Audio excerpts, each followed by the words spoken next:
پارلمان اروپا استراسبورگ، نمایشگاه درباره اعدام‌های فزاینده و نقض حقوق بشر در ایران. پتری سارواما، نماینده پارلمان اروپا از فنلاند. این نمایشگاه برای ادای احترام به هزاران ایرانی است که برای آزادی در ایران جان باختند. در سال 1988 رژیم حاکم 30,000 زندانی سیاسی را قتل عام کرد که بیش از 90% آنها از اعضای مجاهدین خلق بودند که به استبداد دینی نه گفتند و بر عقاید خود ثابت قدم ماندند.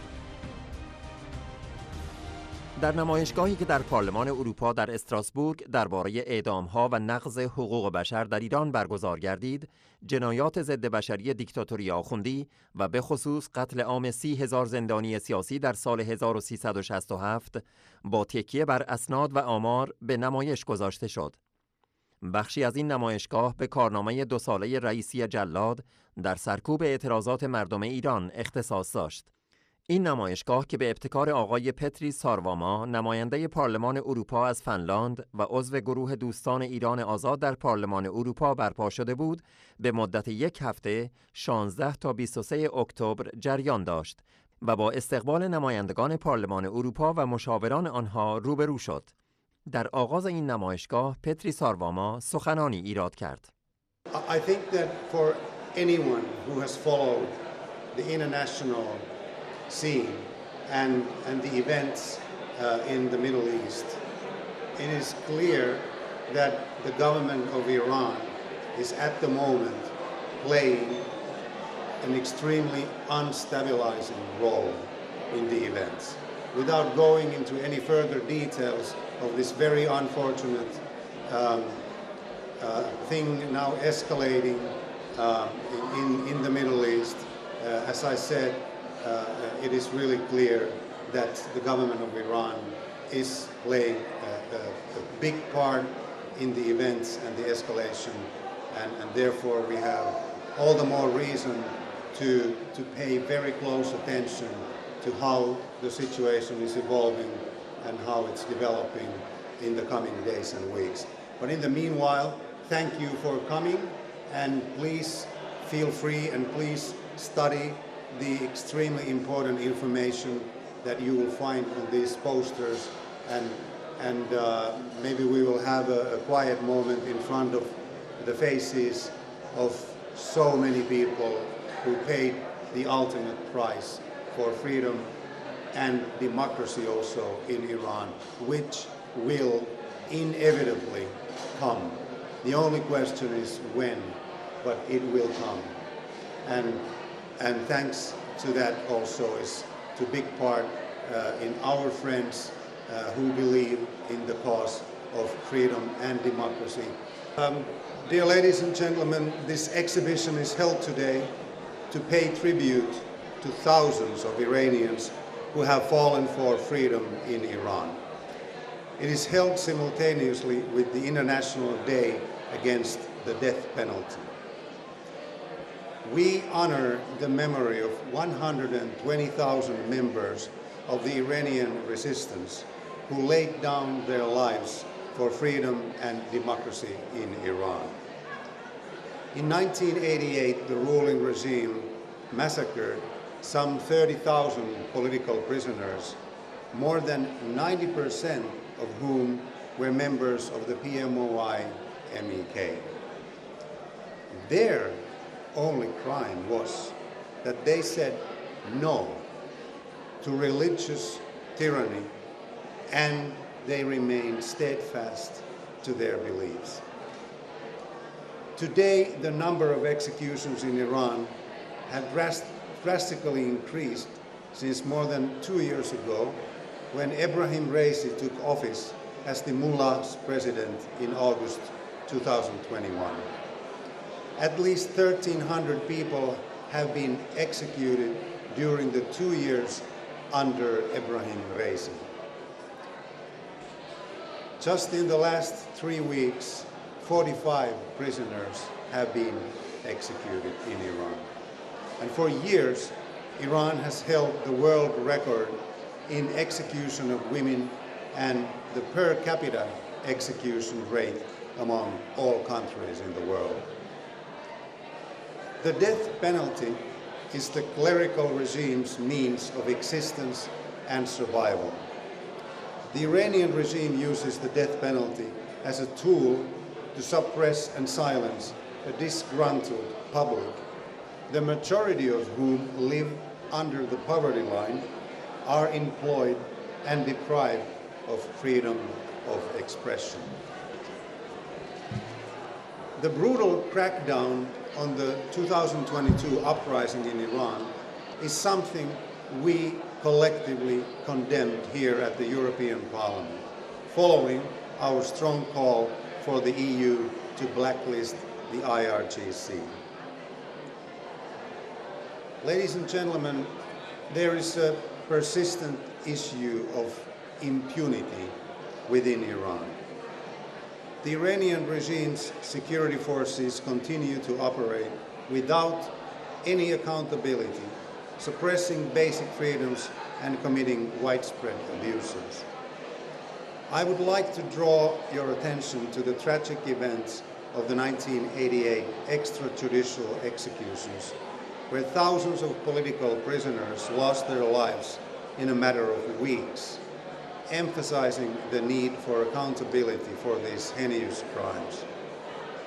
The man sitting at the top of the regime today was personally a judge in a 4-man trial, and he sentenced many people to death. And as many have said, Ebrahim Raisi should himself be held accountable for his roles in these crimes against humanity. The Iranian resistance has always called for the abolition of the death penalty and an end to torture and all forms of rights abuses in Iran. It is strongly stated in the Mrs. Rajavi's 10-point plan for a future of Iran that the death penalty will be abolished in a free Iran, and we here today support this plan. Thank you all for joining us today, and I will now ask my colleague, dear Milan, Mr. Milan Zver of EPP and Slovenia, to take the floor. Please, Milan.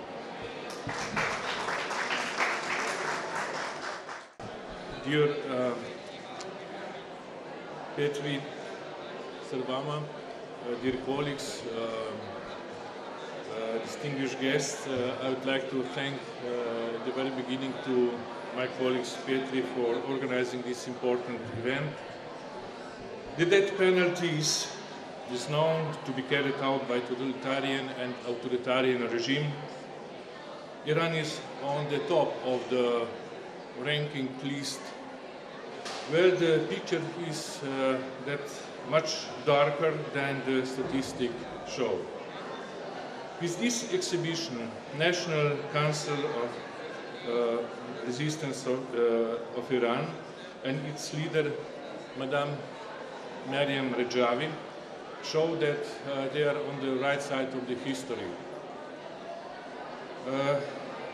Because this movement is fighting to place the freedom, the human life in the core of the society.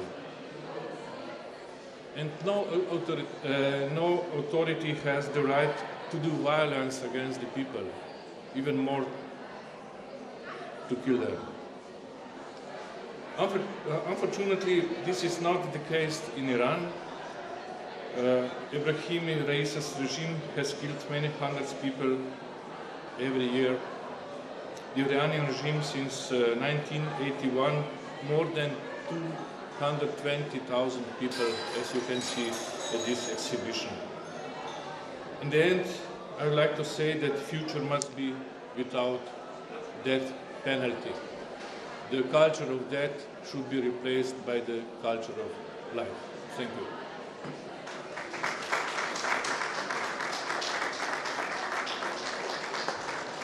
Dear friends, we have the pleasure of having the chair of the Foreign Affairs Committee of the National Council of Resistance in Iran, Mr. Muhammad Muhaddesi. Please.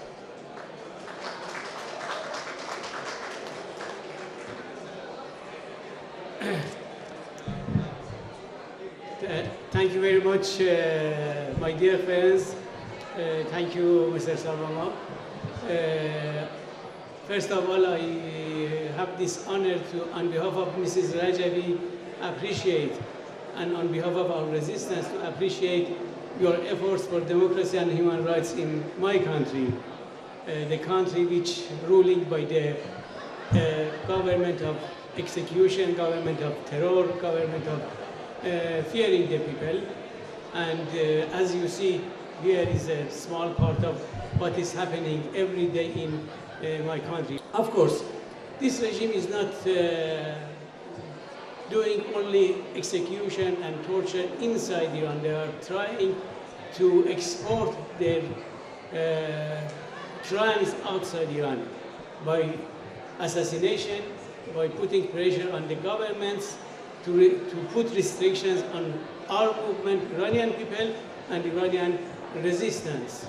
And also, Iranian regime is trying to mislead the international community. Very recently, as you are aware, a very active network of Iranian regime misleading institutions inside the United States and European countries was revealed. And according to this revelation, this network was trying and is trying to pursue the Iranian policy, to pursue the policy of appeasement towards Iranian regime. So, as you said, it's very important to have a solid position, a firm position against this tyranny. Of course, we are fighting with the regime. Our people are paying the price for 44 years, but we are not fighting only with our enemy. This enemy is the enemy of peace, the enemy of democracy in every place in this planet. As you see, what happened in Iraq, what happened in Syria, what is happening in Yemen, what is happening in Lebanon, and just now what is happening in the conflict in the Middle East. Iranian regime is motivation behind of all these crimes. Iranian regime is happy, the main beneficiary of these crimes which carried out every day in the region. And so our fight is a common fight, and thank you very much for your support, for your participation in this fight for democracy and human rights in Iran. Thank you, colleagues and ladies and gentlemen. Indeed, what we see now under the cleric regime in Iran, it's a culture of death and killing. And they try to prevail by imposing this culture on the Iranian nation and trying to, to spread this news all around region and globe. It's unsustainable. It's a culture, it's a political system which leads to the deadlock. By regarding own people this way, by sending the opposition of regime to the death row, as torturing them in between, and then mercilessly killing those people in the most barbaric way, it's like the, signing the death for themselves. I don't know how long the world will try to tolerate this regime, which is a part now of many wars all around. So we have once again to express our support for national resistance led by Madame Rajavi. We have to put as much as possible our support behind those brave people. and to keep repeating that Khomeini's regime is no go. It's no future for people of Iran being led by such a regime, which means nothing more than suffering and sending people to death.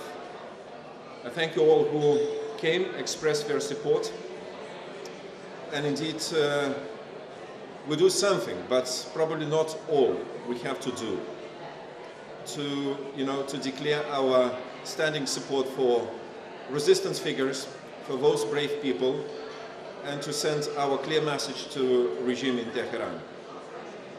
We're friendly with the Iranian people, but we are absolutely against Khomeini regime which means so much of suffering for people of Iran. Thank you once again for expressing your support, and we have to do and stand with Iranian people as long as it takes, as we used to say now, even in case of Ukraine, as long as it takes to achieve a victory. That must be our ultimate goal. Thank you once again. Thank you. لوکاس ماندل، معاون زیر کمیته امنیت و دفاع پارلمان اروپا و عضو کمیسیون خارجه از اتریش در سخنان کوتاهی گفت: Each and every human being deserves a system in dignity, in freedom, with democracy and rule of law in proper place. And this is what Europe is about today. This is what Europe spreads as a message to the world. And this is why I support each and every kind of freedom movement for the people of Iran, because also the people of Iran deserve freedom, indignity, democracy and rule of law. در پایان این گرد همایی آقای کریستوف هانسن، عضو هیئت رئیسه پارلمان اروپا از لوکزامبورگ، به خبرنگار سیمای آزادی گفت: Well, I think it's very important right now to remind people that there are a lot of geopolitical crises going on.